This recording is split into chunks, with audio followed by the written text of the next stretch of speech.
할렐루야, 좋은 아침입니다.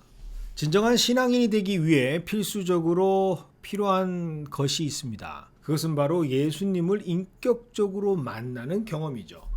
그런데 의외로 성도 중에는 이 예수님과의 인격적 만남을 경험하지 못한 분들이 의외로 많습니다. 특별히 모태 신앙의 경우 이러한 사람들이 적지 않은 숫자로 발견됩니다. 모태 신앙으로 자라났으니 거의 모든 교회 문화에는 이미 익숙하죠. 어려서부터 주일마다 듣고 배웠던 말씀의 흔적들이 이미 일정 부분 쌓여 있기 때문에 어느 정도 성경에 대해서도 익숙합니다. 하지만 의외로 상당수가 구원의 확신에 대해서 듣게 되면 자신의 믿음을 확실하게 고백하지 못합니다. 확신하지 못합니다. 그 이유는 바로 예수님을 인격적으로 만나지 못했기 때문이죠. 다른 사람들에게는 예수님을 만난 척 할 수 있습니다. 이미 그 정도는 당연한 거 아니야. 연기할 수도 있습니다. 하지만 자기 스스로를 속일 수는 없죠. 특별히 그 누구보다도 나를 잘 알고 계시는 하나님은 절대로 속일 수가 없습니다. 그러니 예수님을 인격적으로 만나지 못한 분들, 그저 교회 문화에 익숙한 기독교 종교인들은 부족한 것이 있습니다. 즉 신앙의 코, 예수님으로부터 주어지는 힘이 없습니다. 그리고 이것이 바로 그들의 결정적인 약점이죠. 그 결과 이러한 사람들은 복음이 주는 기쁨을 알 수가 없습니다. 맛을 본 적이 없으니 당연히 그 복음의 맛이 무엇인지 기쁨의 소식이 주는 그 뜻과 의미를 알 턱이 없죠. 경험해보지 못한 것은 절대로 알 수 없는 것이 인간의 특징이자 한계이기 때문입니다. 자, 그렇다면 우리는 과연 예수님을 어떻게 인격적으로 만날 수 있는가? 오늘 본문은 이 방법을 우리에게 알려주고 있습니다. 먼저 오늘 본문은 예수님을 만난 나다나엘을 소개하고 있습니다. 사실 나다나엘은 예수님에 대해 부정적이었던 사람이라고 성경은 기록하고 있죠. 나사렛에서 무슨 선한 것이 날 수 있느냐? 나사렛과 얼마 떨어지지 않았던 가나 출신이었던 나다나엘은 나사렛이 얼마나 형편없는 도시인지 그 누구보다 잘 알고 있었습니다. 당시 나사렛은 주변의 도시들과는 비교가 안 될 정도로 낙후된 도시였죠. 지금으로 보면 예전의 개천과 같은 동네입니다. 당연히 그런 곳에서 용이 날 수가 없었다고 생각했겠죠. 이 세상을 구원할 구원자가 나올 턱이 없다고 생각합니다. 하지만 그런 그가 예수님을 만납니다. 당신은 하나님의 아들이시요 당신은 이스라엘의 임금이로소이다. 아니 어떻게 그렇게 부정적이었던 나다나엘이 한순간에 예수님을 만나서 하나님의 아들 그리고 이스라엘의 임금이라 고백할 수 있었을까? 그 이유는 바로 48절입니다. 예수께서 대답하여 이르시되 빌립이 너를 부르기 전에 내가 무화과 아래 있을 때에 보았노라. 이미 예수님께서는 그를 만나 주시기로 작정하셨기 때문이죠. 그 만남을 바로 예수님께서 시작하신 것입니다. 즉 예수님을 인격적으로 만날 수 있는 가장 첫 번째 방법은 예수님께서 만나 주시는 사람이 되는 것이죠.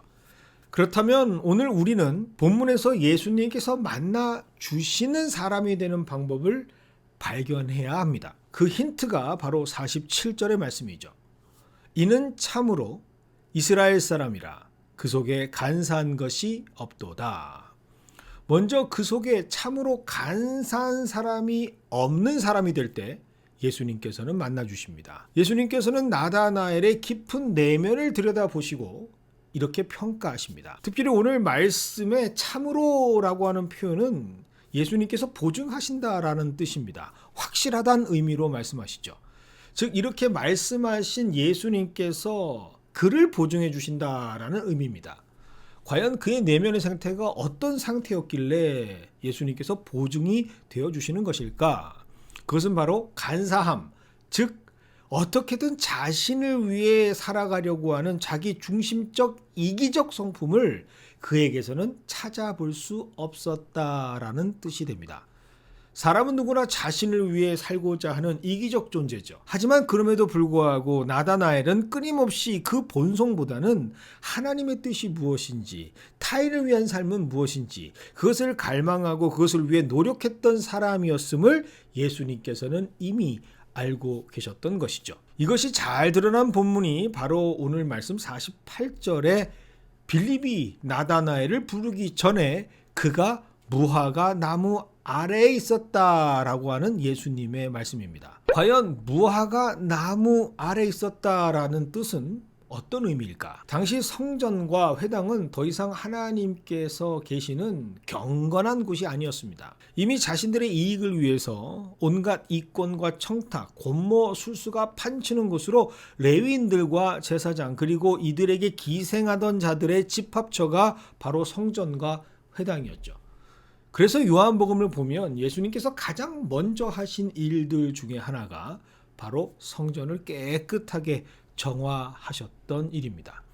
그러니 신실하고 거룩한 하나님 나라를 소망하고 꿈꾸던 사람들은 정결하고 거룩한 장소를 다시 찾을 수밖에 없었겠죠. 이러한 자들이 즐겨 찾던 자리가 바로 무화과 나무 아래였습니다.